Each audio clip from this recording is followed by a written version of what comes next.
મહાઠગ ભૂપેન્દ્રસિંહ ઝાલા જેણે તેની સાથે કરી છે ઠગાઈ તેમને રૂપિયા પરત મળે એ પ્રકારની કાર્યવાહી કરીશું આ વાત કહી છે સીઆઈડીના ઇન્ચાર્જ વડા ડીઆઈજી પરીક્ષિતા રાઠોડે। મહાઠગ ભૂપેન્દ્રસિંહ ઝાલાએ રાજ્યના 11,252 લોકો પાસેથી કરોડોની ઠગાઈ કરી। સીઆઈડીના ઇન્ચાર્જ વડા ડીઆઈજી પરીક્ષિતા રાઠોડે કહ્યું છે કે અંદાજે 2 અઠવાડિયામાં જ કોર્ટ સમક્ષ પીડિતો જે છે તેમને રૂપિયા મળી જાય તેવી કાર્યવાહી પણ કરવામાં આવશે।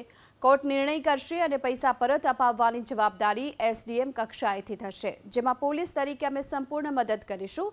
તો તપાસ દરમિયાન 452 કરોડનો હિસાબ પણ મળી આવ્યો। આ સાથે જ ભૂપેન્દ્રસિંહની અંદાજે 100 કરોડની મિલકતોને શોધી કઢાઈ છે। મહાઠગ ભૂપેન્દ્રસિંહ ઝાલાએ રાજ્યના 11,252 લોકો પાસેથી કરોડોની ઠગાઈ કરી।